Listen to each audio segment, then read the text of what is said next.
Dollar dreams కరిగిపోతున్నాయా? Trump దెబ్బకి మన విద్యార్థులు, మన ఉద్యోగులు భయంతో వణికిపోతున్నారా? ఇది ఇలాగే కొనసాగితే మన వల్ల పరిస్థితి ఏంటి తెలుసుకుందాం. Hi viewers, welcome to BS talk show. నేను మీ బుర్రా శ్రీనివాస్. డాలర్ డ్రీమ్స్, అమెరికాలో ఉద్యోగం, అమెరికాలో సెటిల్ అవ్వడం, ఈ మాటలు విన్నప్పుడల్లా మన ఉద్యోగులు, మన యువకుల్లో, స్టూడెంట్స్లో ఒక మెరుపు ఉంటుంది కళ్ళల్లో. అలాంటి మెరుపు మాయమై ఇప్పుడు ఆ కళ్ళల్లో ఒక రకమైన భయం, ఒక రకమైన బెరుకు. ఇది అవుతుందో కాదు, ఈ ట్రంప్ మనల్ని ఏం చేస్తాడో, ఈ టెన్షన్, ఈ భయం ఇప్పుడు కనబడుతుంది. ఇది ఒక్కటే కాదు, ఒకవైపు భద్రత కూడా. అమెరికాలో ఉండే విద్యార్థులు, ఉద్యోగుల భవితవ్యం మన తెలుగు వాళ్ళని పిట్టల్లా కాల్చిపడేస్తున్న పరిస్థితి. ఈ భద్రత ఒకవైపు, ఇన్ని సవాళ్ళ మధ్యలో మరి అమెరికా ఇప్పటికీ మనకు సురక్షితమైన, మనం ఉండొచ్చా, లేదంటే కెనడాను, ఆస్ట్రేలియాను వెళ్ళిపోవాలా, ఏం చేయాలి? ఇలాంటి విషయాల మీద మాట్లాడడానికి ఇవాళ మనకు international law expert Kaveti Srinivasarao garu ఉన్నారు. మరి వారిని అడిగి అన్ని వివరాలు తెలుసుకునే ప్రయత్నం చేద్దాం. సార్ నమస్తే. నమస్కారం. ఎలా ఉన్నారు సార్? సో పోయినసారి మనం చేసిన ఇంటర్వ్యూకి మంచి స్పందన వచ్చింది సార్. సో ఇప్పుడు సడన్గా ట్రంప్ మళ్ళొక పిడి చేశాడు, $1,00,000 సరే, కొన్ని ఫస్ట్లో చాలా భయపడ్డారు మన వాళ్ళు. ఎంత టెన్షన్ పడ్డారంటే అనారోగ్యంతో ఉన్న అమ్మ నాన్నలను వదిలేసి, కుటుంబాలను వదిలేసి, పనులు మధ్యలో వదిలేసి ఒక్కొక్క టికెట్ 8-9 లక్షలు పెట్టుకొని కొనుక్కొనే వెనక్కెళ్ళిన పరిస్థితి, చాలా దారుణమైన పరిస్థితి. ఏం జరుగుతుంది సార్ అసలు అమెరికాలో? మన వాళ్ళ మీద కక్ష కట్టాడా ట్రంప్? ఇప్పుడు ఫస్ట్ ఆ $1,00,000 ఇష్యూ ఏదైతే తను ప్రొక్లమేషన్ తీసుకున్నారో, చాలా ఎంప్లాయర్స్, యూనియన్స్ కేసులు వేశారు కోర్టులలో. అది నడుస్తుంది, ఇంకా దానికి ఏం డిసిషన్ రాలేదు. మనం ఒకవేళ చూసుకుంటే గతంలో కూడా ట్రంప్ గారు అంతకుముందు ప్రెసిడెంట్ అయినప్పుడు చాలా ప్రొక్లమేషన్స్, చాలా ఎగ్జిక్యూటివ్ ఆర్డర్స్తో వచ్చారు. సో చాలా కేసులు వారి అడ్మినిస్ట్రేషన్ మీద వేశారు. అంటే ఎంప్లాయర్సే కానీ, లేకపోతే సోషల్ ఆర్గనైజేషన్స్, ఏదన్నా ఇమిగ్రెంట్ సంఘాలు చేసినప్పుడు చాలా వాటికి కొట్టేశారు వారి ఎగ్జిక్యూటివ్ ఆర్డర్స్ని, అంటే చెల్లనేరదని. సో ఇది మామూలే యాక్చువల్గా చూసుకుంటే. కానీ సెన్సేషనల్గా ఆయన ఓవర్ నైట్లో డెసిషన్ తీసుకుంటారు. తీసుకున్న తర్వాత ఇప్పుడు మనం ఒక 4 to 5 months బ్యాక్ మనం కూడా చేసాము. అప్పుడు 4,000 మంది స్టూడెంట్స్ని వీసా క్యాన్సిల్ చేస్తే మీరు అప్పుడు ఒక షో చేశారు నాతో యూఎస్ నుంచి. మళ్ళీ ఏం చేశారు, చాలామంది స్టూడెంట్స్ కేసులు వేసి, బోర్డు అనే ఆర్గనైజేషన్స్ కేసులు వేస్తే మళ్ళీ ఓవర్ నైట్లు వేసేసి మళ్ళీ అందరికి వీసాలు ఇచ్చేయండి అని 4,000 మందికి వీసాలు ఇచ్చారు. అలాంటి సంఘటనలు, అలాంటి డిసిషన్స్ ఎప్పుడు కూడా ఆయన ఎప్పుడు అట్లా అంటే జరుగుతూనే ఉంది. అంటే తను చేసే డిసిషన్ మేకింగ్ ఓవర్ నైట్లో తీసుకుంటారు, మళ్ళీ దాని తర్వాత దాన్ని రద్దు చేస్తారు, అలాంటివి జరుగుతూనే ఉంది. నేను అనుకునేది ఏంటంటే ఇప్పుడు ఈ ప్రొక్లమేషన్ కూడా ఏదైతే $1,00,000 అని చెప్పారో ఇది కూడా నిలవదని నేను అనుకుంటాను. ఎందుకు అంటే ఇక్కడ 2 విషయాలు అర్థం చేసుకోవాలండి. అమెరికన్ కాన్స్టిట్యూషన్, యుఎస్ రాజ్యాంగం ఏమంటుందంటే గవర్నమెంట్ వాళ్ళు ఏదైనా ప్రైవేట్ కాంట్రాక్ట్లో ఇంటర్ఫీరెన్స్ అవ్వటానికి వీల్లేదు. అంటే ఏమిటి, ఇప్పుడు చాలా టెక్నాలజీ కంపెనీసు కాంట్రాక్ట్స్ ఎంటర్ అవుతాయి. అంటే ఇప్పుడు ఫర్ ఎగ్జాంపుల్ చిన్న చిన్న కంపెనీస్ ఏదైతే ఐటీ కంపెనీస్, మన దేశీ కంపెనీస్ ఉన్నాయో, వాళ్ళు ఒక యాప్ డెవలప్మెంట్ చేయటానికి వాళ్ళు ఏం చేస్తారు, కాంట్రాక్ట్స్ ఎంటర్ అవుతారు. కాంట్రాక్ట్స్ ఎంటర్ అయినప్పుడు వేరే కంపెనీస్తో, ఇప్పుడు ఫర్ ఎగ్జాంపుల్ గూగుల్కి ఏదైనా మనం చెయ్యాలి వర్క్, మైక్రోసాఫ్ట్కి ఏదైనా చెయ్యాలి, దానికి వెండర్స్ ఉంటారు, ప్రిఫర్డ్ వెండర్ కంపెనీస్ ఉంటాయి. చిన్న కంపెనీస్ నుంచి వాళ్ళు స్కిల్స్ తీసుకుంటారు, వాళ్ళు యాప్స్ డెవలప్మెంట్ చేయమనో లేకపోతే ఉద్యోగం అంటే ఎంప్లాయీస్ని తీసుకోవడం అని చేస్తారు వాళ్ళు కాంట్రాక్ట్స్. సో ఒకవేళ గవర్నమెంటు అలాంటి కాంట్రాక్ట్ ఇంటర్ఫియరెన్స్ అవుతే, ఇప్పుడు వీళ్ళందరూ కూడా ఉద్యోగాలు చేస్తున్నారు కాంట్రాక్ట్ పొజిషన్స్లలో, కొన్ని యాప్స్ కూడా డెవలప్మెంట్ చేస్తున్నారు పెద్ద కంపెనీస్కి. సడన్గా గవర్నమెంట్ వచ్చి ఇలాంటి డెసిషన్స్ తీసుకుంటే దాన్ని ఇంటర్ఫియరెన్స్ ఇన్ కాంట్రాక్ట్స్ అంటారు. ఆ ఇంటర్ఫియర్ ఇన్ కాంట్రాక్ట్స్ ఒకవేళ అయితే అవి చెల్లనేరవు యుఎస్ రాజ్యాంగం ప్రకారం. అంటే ఈ అనాలిసిస్ మీకు ఇంతవరకు ఎవరు చెప్పలేదు. రెండోదండి, ఎప్పుడైతే ఒక గవర్నమెంటు అంటే ఒక ఫెడరల్ గవర్నమెంటు ఎప్పుడైనా ఏదైనా నిర్ణయం తీసుకుంటే అది బర్డెన్ అవ్వద్దు, అంటే అన్డ్యూ బర్డెన్ అవ్వద్దు అంటారు. అన్డ్యూ బర్డన్ అంటే ఏంటి? ఫైనాన్షియల్ బర్డన్ అవ్వకూడదు ఇండస్ట్రీ మీద. ఎప్పుడైతే అక్కడ ప్రెసిడెంట్సే కానీ అక్కడ స్టేట్ గవర్నర్సే కానీ ఏదైనా నిర్ణయం తీసుకుంటే, ఏదైనా డిసిషన్స్ తీసుకుంటే అది అన్డ్యూ ఫైనాన్షియల్ బర్డన్ అవ్వకూడదు ఎవరి మీద? వ్యాపారాల మీద. పడితే అది బ్యాడ్ అన్నట్టు. It is against the law. It's called ultra virus constitution. అంటే ఇది విత్ ఇన్ ద కాన్స్టిట్యూషన్ ఫ్రేమ్వర్క్లో లేదు.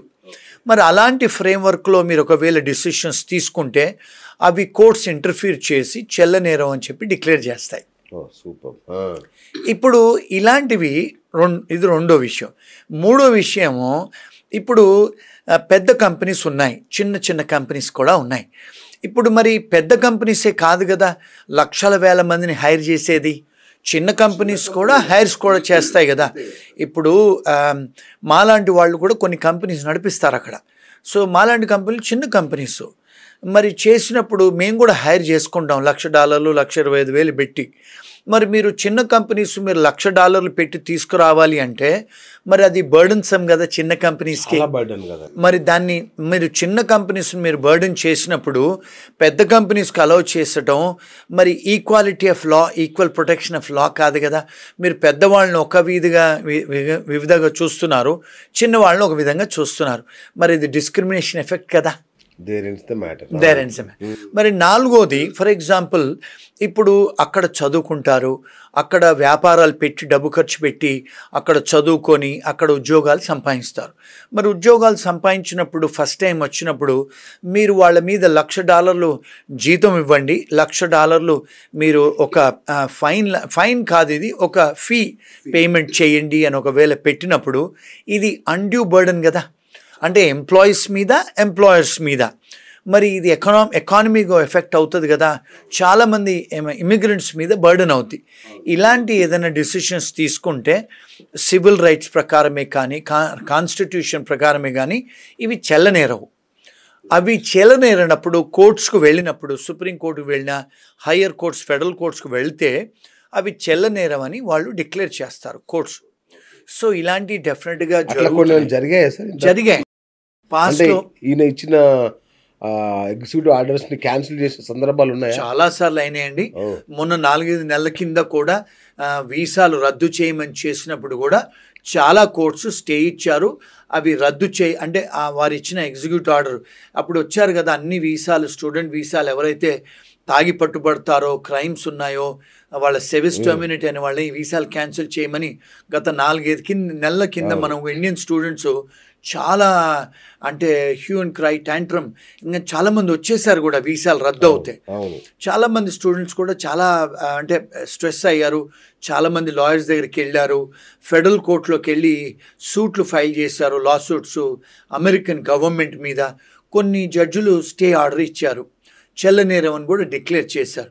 ఇలాంటివి తరచుగా జరుగుతుంటాయి అమెరికాలో, ఎందుకంటే రూల్ ఆఫ్ లా అనేది ఉంది, ఎందుకంటే అవి చెల్లనేరవు కూడా. అంటే ఇది నా analysis. Sir as on today sir నాకు ఇంకొకటి క్లారిటీ ఇవ్వండి. ఇప్పుడు ప్రస్తుతం ఆల్రెడీ H1B వీసా మీద ఉన్నవాళ్ళు రెన్యువల్ కానీ ఎక్స్టెన్షన్ కానీ ఏమైనా ప్రాబ్లం ఉంటుందా? వాళ్ళకి ఏ ఇబ్బందులు లేవండి. ఇప్పుడు H1B ప్రాసెసింగ్లో ఉన్న వాళ్ళు కూడా ఏ ఇబ్బందులు లేవు. ప్రాసెసింగ్లో ఉన్న వాళ్ళు కూడా ఇబ్బందులు లేవు. నెక్స్ట్ ఇయర్ ఎవరైతే వస్తారో నెక్స్ట్ ఇయర్ మన దేశాల నుంచి ఫారిన్ కంట్రీస్ నుంచి ఎవరైతే వస్తారో వాళ్ళు వచ్చే వాళ్ళకి ఆ నిబంధనలు పెట్టారని ఆ ప్రొక్లమేషన్. అంతేనండి. ఇప్పుడు ఉన్న వాళ్ళకి ఇబ్బందులు లేవండి అక్కడ. రైట్. ఇప్పుడు మీరు ప్రొక్లమేషన్ అన్నారు కదా సార్, ఇది ట్రంప్ ఉన్నంత కాలం ఉండాల్సిందే, లేదంటే ఏది కోర్టు కనుక రద్దు చేయకపోతే ట్రంప్ ఉన్నంత వరకు ఉంటుంది. గవర్నమెంట్ మారాక వెళ్ళిపోతుందా లేదంటే కంటిన్యూ అవుతుందా ఒకవేళ కోర్టులు అనుకూలంగా ఇవ్వలేదు తీర్పు? గుడ్ క్వశ్చన్ అండి. ఇప్పుడు మన దేశంలో కూడా ప్రైమ్ మినిస్టర్లు, చీఫ్ మినిస్టర్లు వచ్చినప్పుడు కొన్ని డెసిషన్స్ తీసుకుంటారు. ఫర్ ఎగ్జాంపుల్ ఇప్పుడు మనం ఆంధ్ర గవర్నమెంట్లో జగన్ గారు ఉన్నప్పుడు కొన్ని డెసిషన్ తీసుకున్నారు. ఏమని? అన్న క్యాంటీన్స్ అని క్లోజ్ చేయాలని. మరి వారు వెళ్ళిన తర్వాత మళ్ళీ చంద్రబాబు నాయుడు గారు వచ్చిన తర్వాత మళ్ళీ ఓపెన్ చేశారు కదండి. అదేవిధంగా ఎప్పుడైతే గవర్నమెంట్ మారుతుందో గవర్నమెంట్ పాలసీస్ మారుతాయి, డెసిషన్స్ మారుతాయి, వాళ్ళు అవి ఓవర్ రూల్ చేసి మళ్ళీ కొత్త ప్రొక్లమేషన్స్, కొత్త ఎగ్జిక్యూటివ్ ఆర్డర్స్తో వస్తాయి. ఇప్పుడు అమెరికాలో చూస్తే బైడెన్ గారు గారు చేసిన డిసిషన్స్ అన్నీ రద్దు చేసి అవన్నీ ఓవర్టర్న్ చేసి కొత్త ప్రొక్లమేషన్స్తోని కొత్త ఎగ్జిక్యూటివ్ ఆర్డర్స్తోని ట్రంప్ గారు వస్తున్నారు. అంటే ప్రతి గవర్నమెంట్ మారినప్పుడు వాళ్ళ అడ్మినిస్ట్రేషన్ మారినప్పుడు పాలసీస్ చేంజ్ అవుతాయండి. వారు ఉన్నంతసేపు ఉండొచ్చు ఇది. Okay, right sir. National interest exemption అని ఇంకొకటి చెప్పారు. సో ఏంటి అది? ఓన్లీ నోబెల్ లారెట్స్కేనా, లేదంటే పెద్ద పెద్ద కంపెనీల వాళ్ళకేనా, అందరికీ వర్తిస్తుందా అది? ఇది ఇంట్రెస్టింగ్ క్వశ్చన్ అడిగారండి. నేషనల్ ఇంట్రెస్ట్ వేవర్ అంటారు దాన్ని. నేషనల్ ఇంట్రెస్ట్ వేవర్ అంటే ఏమిటి అంటే, అమెరికా గవర్నమెంట్కి మీరు ఒకవేళ పనికి వచ్చేవాళ్ళు అవుతే, అంటే నోబెల్ లారియట్సే కాదు, ఎవరైతే వరల్డ్ ఫేమస్ సింగర్స్ ఉంటారో, వరల్డ్ ఫేమస్ ఆర్టిస్టులు ఉంటారో, వరల్డ్ ఫేమస్ స్పోర్ట్స్మెన్ ఉంటారో, ఆర్టిస్టులే కానీ లేకపోతే సైంటిస్టులే కానీ ప్రపంచవ్యాప్తంగా కొన్ని, ఇప్పుడు ఫర్ ఎగ్జాంపుల్ ఆర్టిఫిషియల్ ఇంటెలిజెన్స్లో మన దగ్గర కూడా కొన్ని ఇన్వెన్షన్స్ చేశారు. అలాంటి వాళ్లకు వాళ్ళు ఏం చేస్తారంటే, ఇప్పుడు మీరు మా దేశానికి, ఇప్పుడు ఫర్ ఎగ్జాంపుల్ ఏదైనా మీరు కోవిడ్ కనుక్కుంటారు, మీరు కొన్ని క్యాన్సర్ డ్రగ్స్ కనుక్కుంటారు. ఇలాంటి సైంటిస్ట్ ఎవరైతే ఉంటారో, ఇప్పుడు నాసా సైంటిస్టులు వాళ్ళు ఉంటారు కదా, వాళ్ళు ఎవరైతే దేశానికి ఉపయోగపడతారో వాళ్ళు ఏం చేస్తారంటే నేషనల్ ఇంట్రెస్ట్ వేవర్ అనేది ఇస్తారు. వేవర్ అంటే ఏంటి? మేము వాళ్లకు వేవ్ చేస్తాము, అన్ని కండిషన్స్ చేసి మీకు మేము పచ్చ కాగితాలు గ్రీన్ కార్డ్స్ ఇస్తాము, మా దేశాలకు రండి అని ఒక ప్రొవిజన్ ఉంది. యుఎస్లో కానీ, ఇంగ్లాండ్లో కానీ, ఆస్ట్రేలియాలో కానీ, కెనడాలో కూడా. అంటే ఇప్పుడు ఫర్ ఎగ్జాంపుల్ మన దేశంలో కొంతమంది సినిమా యాక్టర్లు ఉన్నారు, షారూక్ ఖాన్ లాంటి వాళ్ళు, అమితాబ్ బచ్చన్ లాంటి వాళ్ళు కూడా గ్రీన్ కార్డులు ఇచ్చారు అమెరికా వాళ్ళు. కొంతమంది స్పోర్ట్స్మెన్స్ ఉంటారు, కొంతమంది చెస్ ప్లేయర్స్ ఉంటారు. అలాంటి వాళ్ళు వరల్డ్ ఫేమస్ ఎవరున్నా కూడా, ఇప్పుడు పద్మవిభూషణ్ అలాంటి వాళ్ళకు కూడా పిహెచ్డీలు చేసి కొన్నిసార్లు పోస్ట్ డాక్టరేట్ చేసి సైంటిస్టులు కూడా అప్లికేషన్ పెట్టొచ్చు. మా ఫర్మ్ నుంచి మేము అలాంటి వాళ్ళకు చాలామందికి ప్రాసెస్ చేశాము, ఇప్పించిన సంఘటనలు కూడా ఉన్నాయి. సో అది న్యాచురల్ కండిషన్స్లో, ఇది కాలమిటీ, నేషనల్ కాలమిటీ కదా ట్రంప్ అనే ఆయన. ఇప్పుడు నేషనల్ ఇంట్రెస్ట్ వేవర్ కింద వారు ఏమన్నారంటే, doctors scientist case to case మేము డిసైడ్ చేస్తామని చెప్పారు. అది రెగ్యులేషన్స్ ఏం మార్చలేదు. సో డెఫినెట్గా ఎవరన్నా ఇంటర్నేషనల్ ఎక్లెయిమ్, నేషనల్ ఎక్లెయిమ్ అంటే ఇప్పుడు వరల్డ్ ఫేమస్ వాళ్ళు, నేషనల్ లెవెల్లో ఫేమస్ వాళ్ళు అప్లికేషన్స్ పెట్టుకుంటే అమెరికా వాళ్ళు గ్రీన్ కార్డ్స్ ఇస్తారు. అమెరికా కాదు, ఈవెన్ ఇంగ్లాండ్, కెనడా, ఆస్ట్రేలియా వాళ్ళు కూడా నేషనల్ ఇంట్రెస్ట్ వేవర్ అనేది ఉంది. ఏ కంట్రీకైనా పెట్టుకోవచ్చు, వస్తాయి కూడా. అయితే ఇదంతా చూస్తుంటే సార్, ఇది అమెరికాలో అమెరికన్స్కి ఉద్యోగాల పరిరక్షణ అనే పేరుతో వాళ్ళు ఇదంతా చేస్తున్నా, దీని వెనక ఇమ్మిగ్రెంట్ను భయపెట్టాలి, ఇమ్మిగ్రెంట్స్ని రాకుండా చెయ్యాలి అనే ఒక రాజకీయ వ్యూహమే ఉందనేది అందరూ అనుకుంటున్నమాట. ఏమై ఉంటుంది సార్ ఇది? ఇప్పుడు మేక్ అమెరికా గ్రేట్, లేకపోతే ఇప్పుడు మన దేశంలో కూడా అమెరికా ఫస్ట్, ఇప్పుడు మన ఇండియాలో కూడా మేక్ ఇన్ ఇండియా గ్రేట్ అని నినాదాలతో వస్తారు కదండి. ఈయన మేనిఫెస్టోలో ఏం చేశారంటే, ఈయన ట్రంప్ గారు మేనిఫెస్టోలో ఏంటంటే, మేక్ అమెరికా గ్రేటు, అమెరికాకే నేను ప్రొడక్షన్స్ అన్ని ప్రొడ్యూసింగ్ చేసే కంపెనీస్ అన్ని తీసుకొస్తాను, మన అమెరికన్స్కు ఉద్యోగాలు కల్పిస్తాను, అంటే వాళ్ళకు శాలరీస్ కూడా ఇంక్రీజ్ చేస్తాను, ట్యాక్స్ ఎగ్జంప్షన్స్ ఇస్తాను. అంటే గతంలో చూసుకుంటే అమెరికాలో ఇన్కమ్ ట్యాక్స్ లేదండి. యాక్చువల్గా టారిఫ్స్ మీదనే ఆ కంట్రీ నడిచేది సెకండ్ వరల్డ్ వార్ అప్పుడు. సో తర్వాత ఇన్కమ్ ట్యాక్స్ అనేది తీసుకొచ్చారు అమెరికాలో. సో ఆయన ఏం చేశారంటే, ఆయన అడ్వైజర్స్ గతంలో మరి కంట్రీ టారిఫ్స్తోనే నడిచింది కదా, మరి ఇన్కమ్ ట్యాక్స్ ఎందుకు వెయ్యాలి మన ప్రజల మీద అనే నినాదంతోనే వచ్చారు. అందుకని వారు టారిఫ్స్ వేస్తున్నారు, అమెరికన్స్ని గ్రేట్గా చెయ్యాలి, అమెరికన్స్కే ఉద్యోగాలు ఇప్పించాలని ఒక నినాదంతో వచ్చి వాళ్ళు గెలిచారు ట్రంప్ గారు. రెండోది ఏంటంటే, అమెరికాలో అండి ఇప్పుడు చూసుకుంటే చాలామంది ఇల్లీగల్ ఇమిగ్రెంట్స్ ఎక్కువైపోయారు, లక్షలలో కోట్లలో ఇమిగ్రెంట్స్ అయిపోయారు. ఇప్పుడు మెక్సికన్సే కానీ, సౌత్ అమెరికన్సే కానీ, చైనీస్ వాళ్ళు కూడా చాలా ఇల్లీగల్ ఇమిగ్రెంట్స్ ఉన్నారు, ఇండియన్స్ కూడా ఉన్నారు, చాలామంది ఉన్నారు. సో ఇప్పుడు వాళ్ళందరినీ కూడా టార్గెట్ చేసి, వాళ్ళందరినీ కూడా అరెస్ట్ చేసి వాళ్ళు ఎక్స్పెడైటెడ్ రిమూవల్ చేస్తున్నారు, అంటే డిపోర్ట్ చేస్తున్నారు. అంటే చాలామందికి ఇప్పుడు ప్రతిరోజు, నిన్నగాక మొన్న కూడా వాళ్ళు ఇప్పుడు చైనీస్ రెస్టారెంట్స్ మీద దాడి చేస్తున్నారు, అంటే రేడ్స్ చేస్తున్నారు. రేడ్స్ చేస్తే ఇమిగ్రేషన్ పోలీస్ వాళ్ళకి రిఫ్రిజిరేటర్లలో పాస్పోర్ట్లు దొరుకుతున్నాయి, దొంగ పాస్పోర్ట్లు, దొంగ డ్రైవింగ్ లైసెన్స్లు, దొంగ ఐడి కార్డులు, అన్నీ దొంగ దొరుకుతున్నాయి. మరి వాళ్ళు ఏం చేస్తున్నారంటే ఇప్పుడు అన్ని చైనీస్ రెస్టారెంట్ల మీద రేడ్ చేస్తే అమెరికా మొత్తంలో దానికి మనీ లాండరింగ్ కూడా చేస్తున్నారు చైనీస్. మనీ లాండరింగ్ కాకుండా even drug offences, drug trafficking, drug cartels కూడా ఉన్నాయంట. ఇప్పుడు విపరీతమైన అంటే క్రైమ్ బయటపడుతుంది.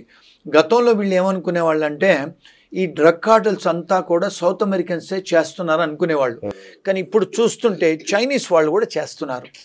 మరి ఇప్పుడు లీగల్ ఎన్ఫోర్స్మెంట్ ఎక్కువ అవుతుంది, వాళ్ళందరినీ పట్టుకుంటున్నారు ఇప్పుడు. అంటే ఒక్క ఇండియన్స్ టార్గెట్ ఏం లేదండి అక్కడ, ఎందుకంటే ఇండియన్స్ కూడా కొంతమంది ఉన్నారు మన వాళ్ళు, అంటే గుజరాతీసు, పంజాబీసు, కొంతమంది తెలుగు వాళ్ళు, సౌత్ ఇండియన్స్ కూడా ఇల్లీగల్గా రోడ్ అంటే క్రాస్ ఉన్నారు. సో అంటే స్టూడెంట్సే కానీ H1B వాళ్ళని ఎందుకు తను తీసుకున్న డిసిషన్స్ ఎఫెక్ట్ అవుతున్నాయంటే 70+% మన ఇంటర్నేషనల్ స్టూడెంట్స్ ఇండియన్సే, అంటే డబ్బు ఖర్చు పెట్టుకొని చదువుకోవడానికి పోయిన వాళ్ళు, తర్వాత కాస్త చైనీసు, వేరే కంట్రీస్ వాళ్ళు. మరి H1B ప్రోగ్రామర్స్ కూడా మన వాళ్ళే, ఎందుకంటే హైటెక్ ఐటీ ప్రొఫెషనల్స్ అంతా మన వాళ్ళే. 70-75% మన వాళ్ళు. మరి మాస్టర్స్ ఇన్ కంప్యూటర్ సైన్స్ చేస్తే మరి ఉద్యోగాలు మన వాళ్ళే కదా తీసుకునేది.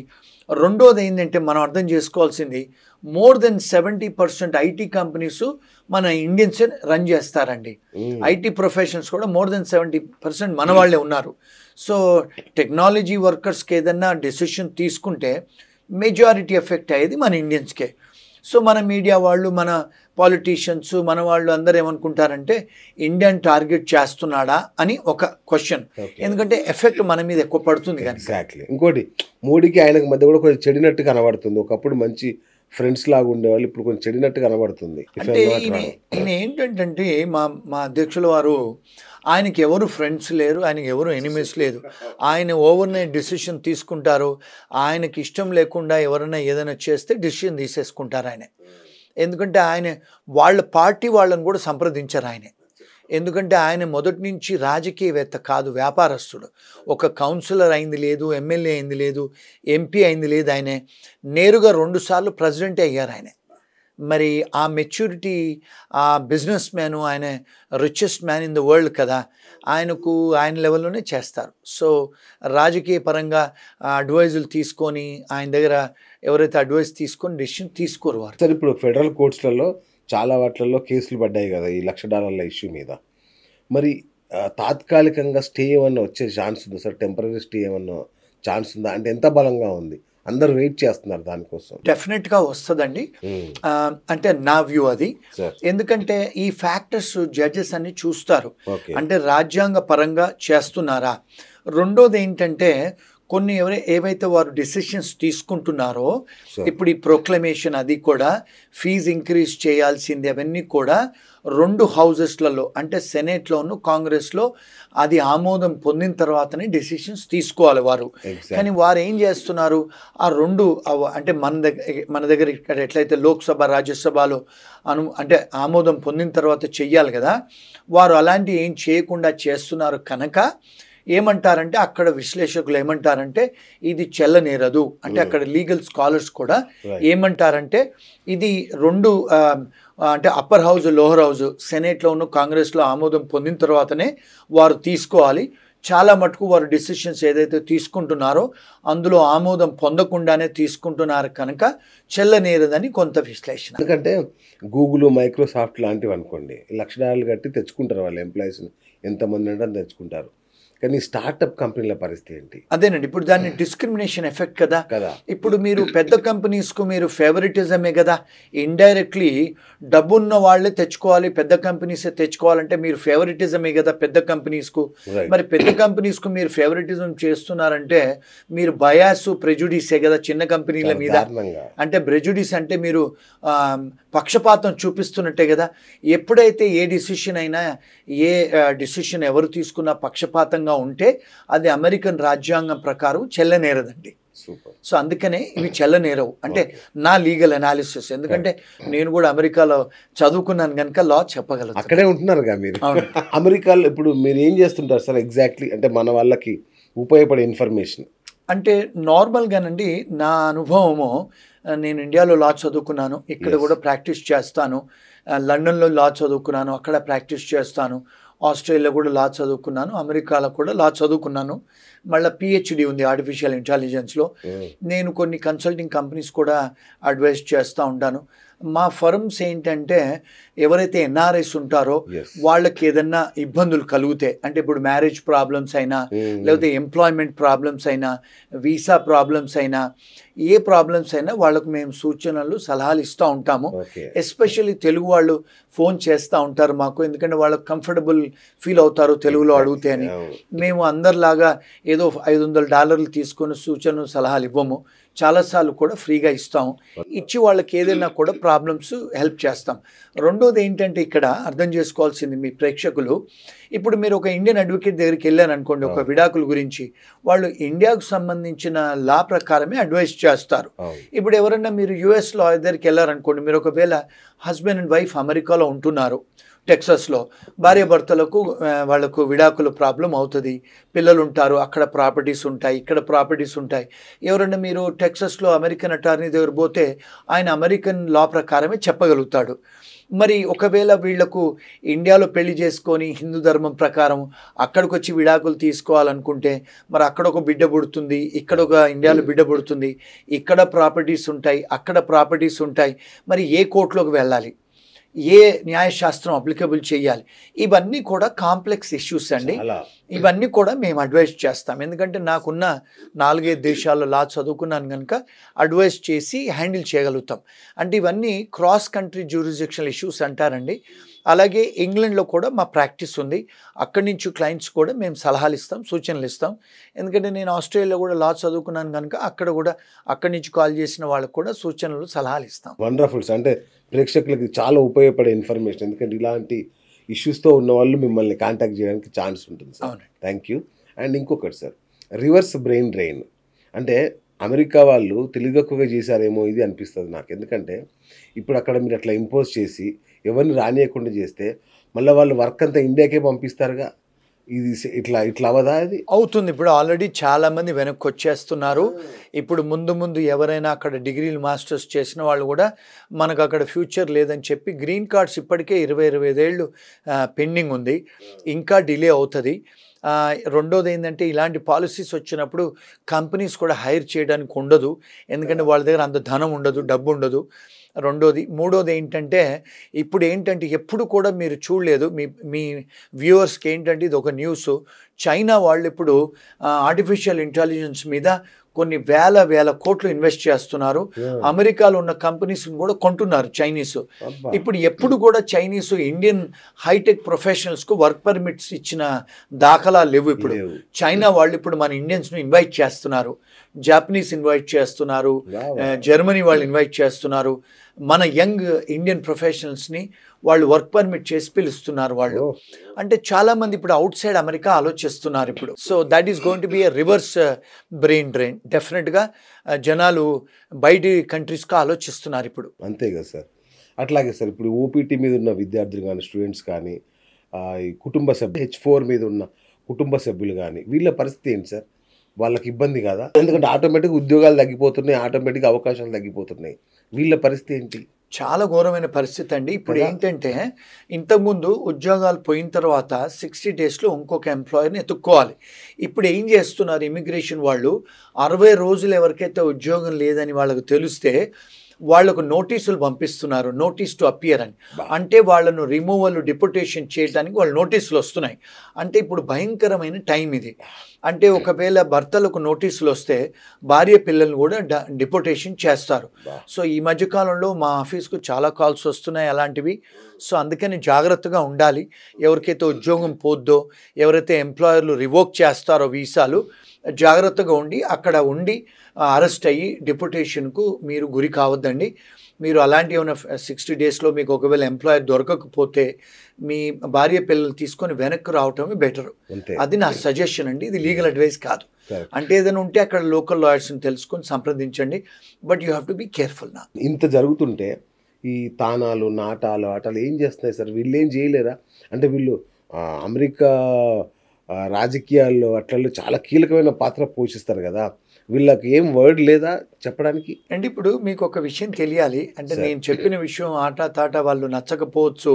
వాళ్ళు ఎవరు కూడా అమెరికన్ పాలిటిక్స్‌లో వీళ్ళు లాబీయిస్టులు కాదండి. హ్మ్. లాబియింగ్ అంటే ఏంటంటే వాషింగ్టన్ డీసీలో కూర్చొని పెద్ద పెద్ద కంపెనీస్ లాబియింగ్ చేస్తారు గవర్నమెంట్ ఆఫ్ అమెరికాకు.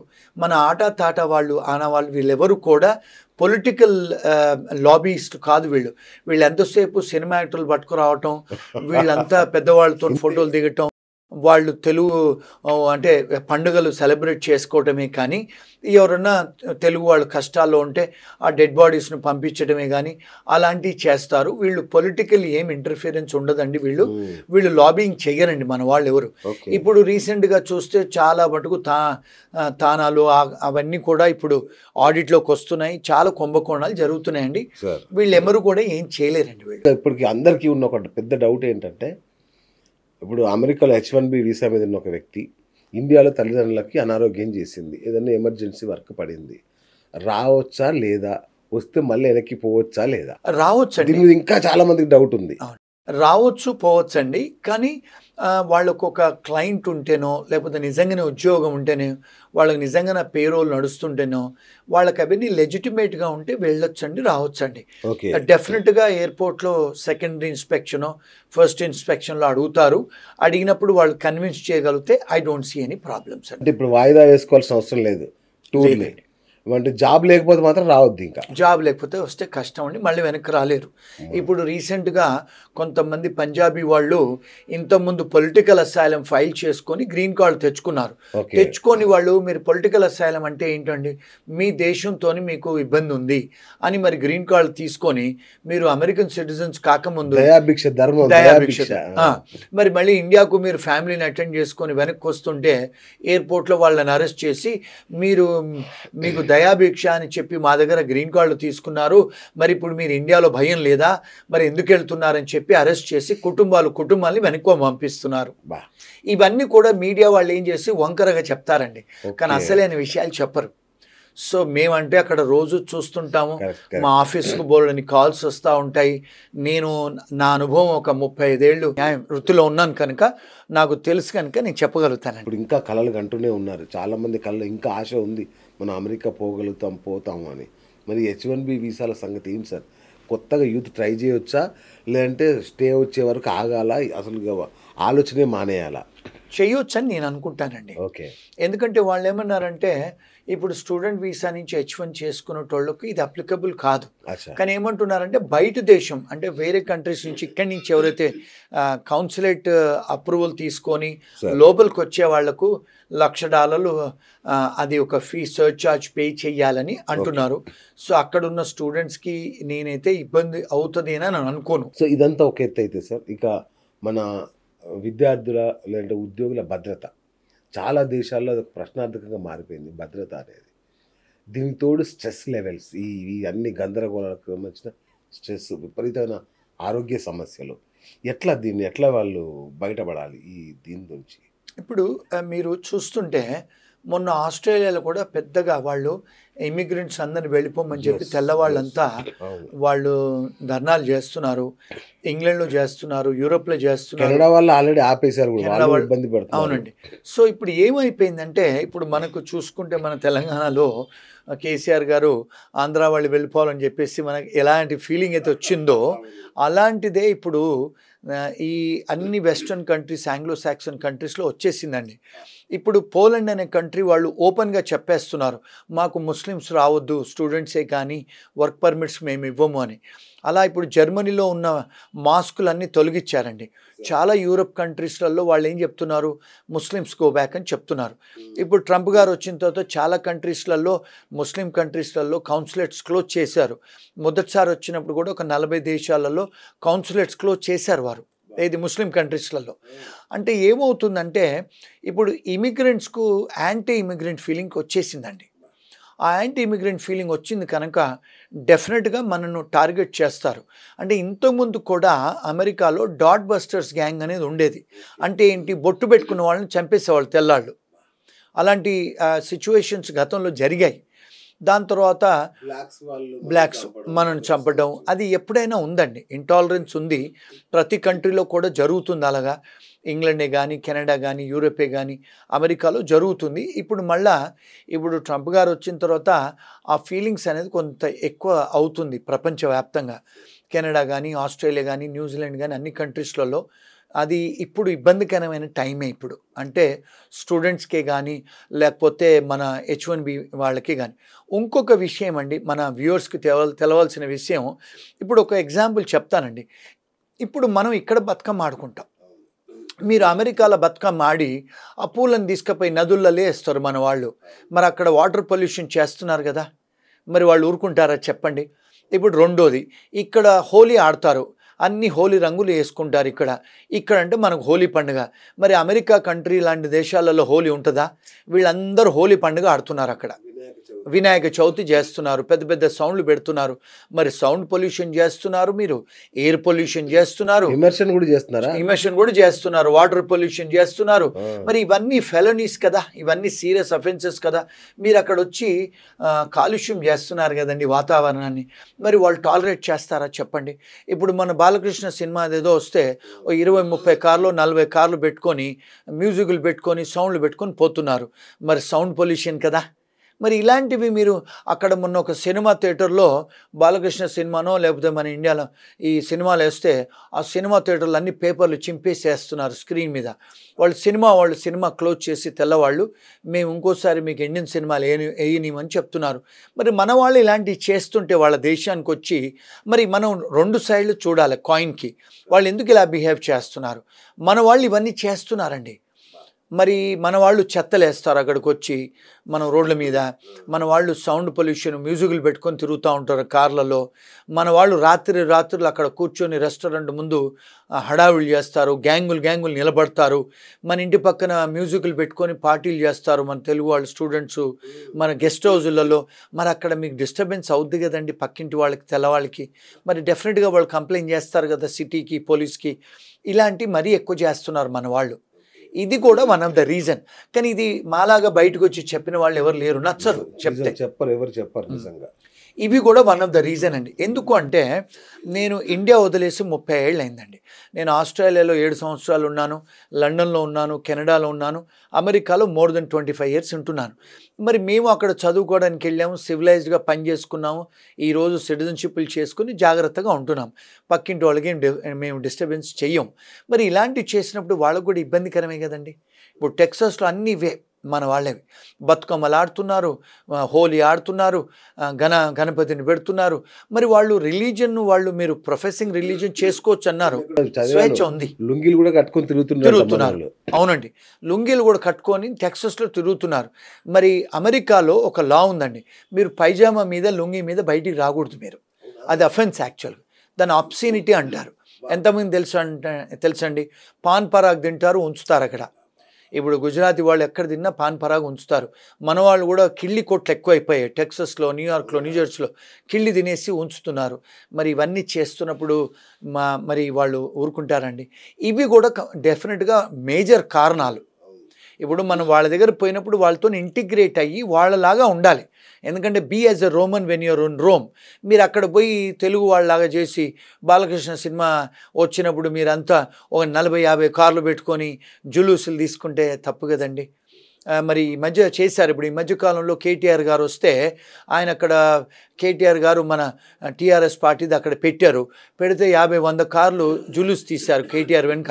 Without police permission you cannot do it and you're doing it. చేస్తే మరి దాని తర్వాత వాళ్ళ మీద కంప్లైంట్స్ కూడా పోయాయి పోలీసు వాళ్లకు.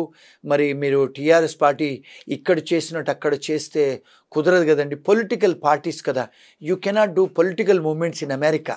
It is a foreign party. ఇవన్నీ కూడా వాళ్ళు సలహాలు సూచనలు తీసుకోకుండా చేస్తూ ఉంటారు మన వాళ్ళు. ఇండియాలో చేసినట్టు అక్కడ చేస్తే మరి జరగదు కదా. సో ఇవన్నీ కూడా అంటే లీగల్ అనాలిసిస్ చేసి చెప్తున్నాను. నేను ఏ పొలిటికల్ పార్టీని ఉద్దేశించి కాదు, నేను అంటే I'm giving you legal analysis అండి. అందుకనే మనకు కూడా ఇబ్బందులు జరుగుతున్నాయి, మనం కూడా ఒక అందుకు కారణం. ఇదంతా ఓకే, బట్ ఇప్పుడు లక్షలు ఫీజులు కట్టుకొని స్టూడెంట్స్, మన ఇక్కడ నుంచి వెళ్ళే స్టూడెంట్స్ చాలామంది అప్పులు చేసే వెళ్తారు ఇక్కడ నుంచి. అలాంటి వాళ్ళని పార్ట్ టైం జాబులు కూడా చేసుకొని పోయేసరికి చాలా ఇబ్బంది పడుతున్నారు సార్. వీళ్ళకి మన కమ్యూనిటీ నుంచి ఏమైనా హెల్ప్ దొరుకుతుందా? వాళ్ళ పరిస్థితి ఏంటి అసలు? అసలు ఏంటంటే మనకు అందరూ కూడా తెలుసుకోవాల్సింది, మన స్టూడెంట్స్ పేరెంట్స్ తెలుసుకోవాల్సింది ఏంటి అంటే, ఇప్పుడు ఇక్కడ వీసా ఏజెంట్లు ఏం చెప్తారంటండి, మీరు ఒక సెమిస్టర్ ఫీజు కట్టుకొని వెళ్ళండి, మళ్ళీ మిగతా సెమిస్టర్ ఫీజులన్నీ అక్కడ జాబులు బయట చేసుకొని పని చేసుకొని కట్టచ్చు అని చెప్తారండి. అది యాక్చువల్గా నేరం, ఇల్లీగల్ అడ్వైజ్ అది. మీరు యూనివర్సిటీ బయట పని చేసుకునే అర్హత లేదు మీకు. కానీ ఇంగ్లాండ్లో, ఆస్ట్రేలియాలో, కెనడాలో యూనివర్సిటీ బయట 20 గంటలు పని చేసుకొని మీరు ఫీజు కట్టుకునే అర్హత ఉంది. కానీ అమెరికాలో అర్హత లేదు, అది ఇల్లీగల్. అందుకని మన వాళ్ళు ఎక్కడైతే ఇప్పుడు ఈ మధ్యకాలంలో బయట పనిచేసే వాళ్ళందరినీ పట్టుకుంటున్నారు. ఎందుకంటే మీరు క్యాంపస్లోనే పని చేయొచ్చు, కానీ అమెరికన్ లా అది. కానీ ఇక్కడున్న వీసా ఏజెంట్లు, ఇక్కడున్న పేరెంట్స్, ఇక్కడున్న ఫ్రెండ్స్ వాళ్ళంతా ఏం చెప్తారంటే, మీరు అక్కడికి వెళ్ళి పని చేసుకొని కట్టుకోవచ్చు అని. కానీ అది నేరం అండి. బయట క్యాంపస్ బయట పని చేసే అర్హత లేదు, పని చేస్తే నేరం అండి. సో మీరు నేరం అయినప్పుడు మరి మన ఆర్గనైజేషన్సే కానీ ఎవరైనా కూడా ఇప్పుడు ఏం చేస్తున్నారంటే, ఎంప్లాయర్స్ని కూడా అరెస్ట్ చేస్తున్నారు. అలాంటి జాబులు ఇస్తే వాళ్ళ మీద కూడా పెనల్టీ వేస్తున్నారు. అంటే మీరు harbouring illegal aliens, giving employment to a student is also an offence. అందుకని వాళ్ళని కూడా పీనలైజ్ చేస్తున్నారు, ఎంప్లాయర్స్ని కూడా ఇబ్బంది పెడుతున్నారు ఇప్పుడు. కానీ ఎట్లా సార్, మన స్టూడెంట్స్ చాలా కష్టంగా సార్ ఇప్పుడు ఉన్న వాళ్ళు. అంటే before you go to that country you have to know the law of the land కదా. మరి మీరు లా తెలుసుకోకుండా వెళ్ళి నాకు లా తెలీదు, ignorance of law is not an excuse. మరి ఇప్పుడు మనం ఆ దేశానికి వెళ్ళే ముందు మనం ఆ దేశ లా, న్యాయశాస్త్రాలు తెలుసుకొని కదా వెళ్ళాలి. మరి తెలియకుండా వెళ్ళి, తెలుసుకోకుండా వెళ్ళి నేను నేరం చేస్తానంటే ఎక్స్క్యూజ్ చేయరు కదండి. ఇప్పుడు మీరు కెనడాకు వెళ్ళండి, ఇంగ్లాండ్ వెళ్ళండి, న్యూజిలాండ్ వెళ్ళండి, కొన్ని యూరోప్ దేశాలకు వెళ్ళండి. అవుట్ సైడ్ ద క్యాంపస్ ఉద్యోగాలు చేసుకోవచ్చు, హాలిడే టైమ్స్లో కూడా ఫుల్ టైం చేసుకోవచ్చు మీరు. ఆ కంట్రీస్ అలౌ చేస్తారు, మరి అమెరికాలో అలౌ చేయరండి. మరి అక్కడ మేము అప్పులు తీసుకొని వస్తున్నాము, మేము వచ్చి అక్కడ నేరం చేస్తామంటే అది న్యాయపూరితం కాదు కదండి. అమెరికా అంటే ఒకప్పటిదాకా ఇప్పటి నిండబడక ఉద్యోగాల స్వర్గధామం అది. ఇప్పుడు జనం చూపు కొంచెం మారింది. కెనడా, ఆస్ట్రేలియా, జర్మనీ ఇట్లాంటి దేశాలు మన వాళ్ళని రమ్మని ఇన్వైట్ చేస్తున్నాయి. ఆస్ట్రేలియా ఇవన్నీ. మీరంటే దౌత్యపరంగా కానీ, అవకాశాల పరంగా, లేదంటే పీస్, సెక్యూరిటీ లాంటి అన్ని కోణాల్లో చూస్తే మనం ఏ దేశానికి వెళ్ళడానికి ఎక్కువ, అంటే నెక్స్ట్ అమెరికా కాకుండా ఎక్కడికి వెళ్తే మనకు కొంచెం బాగుంటుంది మన స్టూడెంట్స్ కానీ, ఎంప్లాయీస్ కానీ? ఇప్పుడు కెనడా వాళ్ళు ఓపెన్ చేస్తున్నారు డోర్సు, అండ్ వాళ్ళు కూడా కొన్ని రెస్ట్రిక్షన్స్ పెట్టారు స్టూడెంట్స్కి. వాళ్ళు కూడా ఇప్పుడు డినయల్స్ ఎక్కువైపోయినాయి. సెకండ్ కంట్రీ వచ్చి ఇంగ్లాండ్ అండి. థర్డ్ నేను చెప్పేది ఏంటంటే, జర్మనీ లాంటి దేశాలు, జపాన్ లాంటి దేశాలు, యూరోప్లో చాలా దేశాలు మనకి ఇస్తున్నారు. ఇటలీలో ఇస్తున్నారు, అన్ని కంట్రీస్లో, లిథువేనియా, లాట్వియా, ఎరిట్రియా, ఈ కంట్రీస్లో మన వాళ్ళకి అడ్మిషన్స్ ఇస్తున్నారు. ఆ కంట్రీస్కు చూడాలి, అక్కడ ఉద్యోగాలు కూడా ఉన్నాయి, మెరుగుగా ఉంది. ఇప్పుడు ఐర్లాండు, ఇజ్రాయెల్, ఆ కంట్రీస్ కూడా ఇస్తున్నారు. సో చైనా కూడా ఇస్తుంది. సో బయట కంట్రీస్ చూసింది బెటర్ ఈ టైంలో, because of the political policies. అంటే ఎట్లా? ఇప్పుడు మరి మీరు అన్నట్టుగా ఆస్ట్రేలియా చాలా కఠినతరం చేస్తుంది, కెనడా ఇబ్బంది పెడుతుంది, యూకే ఇబ్బంది పెడుతుంది. ఇంకెటు వెళ్ళాలి మన వాళ్ళు? అంటే ఇప్పుడు యూరోప్ కంట్రీస్లలో మంచి ఆపర్చునిటీస్ ఉన్నాయండి. యూరోప్ కంట్రీస్కు ట్రై చేసుకుంటే బెటర్. ఇప్పుడు పోలాండ్లో ఇప్పుడు మొన్న ఒక లాయర్ వచ్చారు మా ఆఫీస్కి. మనం అనుకోం పోలాండ్లో అన్ని జాబులు ఉన్నాయని. ఇప్పుడు ఎలక్ట్రీషియన్స్కు జాబులు ఉన్నాయి, ప్లంబర్స్కు జాబులు ఉన్నాయి, అక్కడ స్కెఫోల్డింగ్స్ జాబులు ఉన్నాయి, బెల్జియంలో జాబులు ఉన్నాయి, వాళ్ళు వెల్డర్స్కు జాబులు ఉన్నాయండి. ఇప్పుడు వాళ్లకు పోలాండ్లో ఒక 300-400 మంది కావాలంట. మరి పోలాండ్లో చదువుకోవడానికి వెళ్తే కూడా 4 లక్షలలో MBA అయిపోతుంది. మరి అక్కడ ఉద్యోగాలు ఉన్నాయి 4 లక్షలే. మరి అలాంటి కంట్రీస్ చాలా ఉన్నాయండి. మన దగ్గర కూడా ఎక్కువ అవుతుంది. అవునండి, హైదరాబాద్ కూడా ఎక్కువే దానికంటే. సో అలాంటి కంట్రీస్ ఒకవేళ మీరు రీసెర్చ్ చేసి చూసుకొని వెళ్తే బెటరు. ఇంకోటి ఏంటంటే, మునుపటి మాదిరి మనకు తెలియదని లేదు. ఇప్పుడు మన చేతిలో స్మార్ట్ ఫోన్ ఉంది, అన్ని కూడా మనం చూసుకోవచ్చు. వచ్చిన తర్వాత అన్ని ఆన్సర్స్ ఉన్నాయి. మునుపటి రోజుల్లాగా మాకు తెలుగే వస్తుంది, ఇంగ్లీష్ రాదంటే మీరు తెలుగులో కూడా చూసుకోవచ్చు, ఏఐలోనూ, గూగుల్లో. సో ఇప్పుడు కమ్యూనికేషను ఒక లాంగ్వేజ్ బ్యారియర్ కాదు, రీసెర్చ్ చేసుకోవడం కూడా బ్యారియర్ కాదు. ఇప్పుడు మీకు ఒకవేళ టైప్ చేయడం కూడా రాకపోతే నోట్తో కూడా చెప్పచ్చు, మీకు గూగుల్ ఆన్సర్ ఇస్తుంది. సో రీసెర్చ్ చేసుకోవాలండి, చేసుకొని వెళ్తే బెటర్. అది నా ఒపీనియన్. ఒకవేళ అంటే రీసెర్చ్ చేస్తారు, కానీ ఏ ఏ పాయింట్స్‌తో చేయాలో చెప్తారా? అంటే ఒక కంట్రీని చూజ్ చేసుకోవాలనుకున్నప్పుడు 1-3 అనే ఏమన్నా ఒక ఫార్ములా ఉంటుంది. ఇవి చూసుకోండి. ఇవి ఓకే అనుకుంటే ఎళ్ళండి అని చెప్పడానికి ఏమైనా ఉన్నాయా? ఉన్నాయండి. ఫస్ట్ చూసుకోవాల్సింది ఏంటంటే ఎంప్లాయ్‌మెంట్. అక్కడ ఏ ఉద్యోగాలకు ఎంప్లాయ్‌మెంట్స్ ఉన్నాయి. ఆ ఎంప్లాయ్‌మెంట్ చూసుకోవాలంటే డిపార్ట్‌మెంట్ ఆఫ్ లేబర్ ఏదైతే కంట్రీకి మీరు ఎళ్ళాలనుకుంటారో, ఆ డిపార్ట్‌మెంట్ ఆఫ్ లేబర్ వాళ్ళు ఏ ఉద్యోగాలు వాళ్ళ దగ్గర ఎక్కువున్నాయి. ప్రతి సంవత్సరం ఇస్తారు స్టాటిస్టిక్స్. ఒకటి అది చూసుకోవాలండి. రెండోది మీకు ఏ ఎడ్యుకేషన్ కావాలి? ఎలాంటి ఎడ్యుకేషన్ కావాలి? అంటే మాస్టర్స్ కావాలా? బ్యాచిలర్స్ కావాలా? పాలిటెక్నిక్ చేస్తే కూడా వస్తాయా? అవి చూసుకోవాలండి. రెండోది. మూడోది ఏంటంటే మనకు ఏ పోలీస్ కేసులు మన మీద ఉండకూడదు. నాలుగోది ఏందంటే కొన్ని కంట్రీస్ మీకు మెడికల్ క్లియరెన్స్ కూడా అడుగుతారు. అంటే మెడికల్లీ కూడా మీరు ఫిట్ అయ్యి ఉండాలి. ఇలాంటి ఏ కంట్రీస్ ఉన్నాయో చూసుకొని ఐదోది ఏంటంటే అన్ని కంట్రీస్ ఇమిగ్రేషన్ వెబ్‌సైట్స్‌లో వాళ్ళ క్రైటీరియా ఏంటి? అంటే అక్కడ పర్మనెంట్ రెసిడెన్సీ, గ్రీన్ కార్డ్ తీసుకోవడానికి ఏంటి క్రైటీరియా? ఏ కంట్రీలు దుబాయ్ ఇస్తున్నారో లాంటి దేశాల్లో చూసుకోవాలి. కొంచెం పన్నులు ఉండవు. చూసుకుంటే టాక్సెస్ వెళ్ళొచ్చండి. తక్కువ. అట్లాగే పీఆర్ గాని ఇట్లాంటి విషయాల్లో ఏ కంట్రీస్‌ని చూజ్ చేసుకుంటే బెటర్ అనుకుంటారు ఇప్పుడున్న సిట్యుయేషన్‌లో? అంటే ఇప్పుడు నా నా ఒపీనియన్ అండి డెఫినెట్‌గా యూరోప్ దేశాలండి. బెల్జియమే గానీ, పోలాండే గానీ, పోర్చుగల్ కూడా గ్రీన్ కార్డ్స్ ఇస్తున్నారండి. ఎట్రియా అనే కంట్రీని వాళ్ళు కూడా గ్రీన్ కార్డ్స్ ఇస్తున్నారు. ఐర్లాండు, ఐస్లాండు కొన్ని కంట్రీలో ఇప్పుడు ఫిన్లాండ్ అలాంటి కంట్రీస్‌లలో జనాలు అక్కడ చాలామంది చనిపోతున్నారు. అంటే సూసైడ్ చేసుకొని. కొన్ని యూరోప్ కంట్రీస్ కోల్డ్ ఎక్కువ ఉంటుంది కదండీ! ఐస్ ఎక్కువ ఉంటుంది కనుక అక్కడ డిప్రెషన్ రేట్ ఎక్కువ. అక్కడ సూసైడ్ రేట్ ఎక్కువ ఉంది. ఫిన్లాండ్ లాంటి దేశము, ఐస్లాండ్ లాంటి దేశాలలో అక్కడ మన వాళ్లకు ఉద్యోగాలు ఉన్నాయి. వాళ్ళు గ్రీన్ కార్డ్స్ కూడా ఇస్తున్నారు. అలాంటి దేశాలు కూడా మీరు ఒకవేళ ఎక్స్‌ప్లోర్ చేయగలిగితే ఈజీ కంట్రీస్ అవి. మీరు ఈజీగా కూడా వీసాలు వస్తాయి, గ్రీన్ కార్డ్‌లు వస్తాయి. మీరు అక్కడ సెటిల్ కూడా కావచ్చండి. Super sir. సూపర్. ఇంకొకటి సార్ ఇప్పుడు ఏఐ వచ్చింది. ఉద్యోగాలు ఇట్లా తీసి పడేస్తారు లక్షల సంఖ్యలో. గూగుల్‌లో గాని, మైక్రోసాఫ్ట్ అన్నీ కూడా కట్టింగులు పెట్టేస్తున్నాయి ఎంప్లాయీస్‌కి.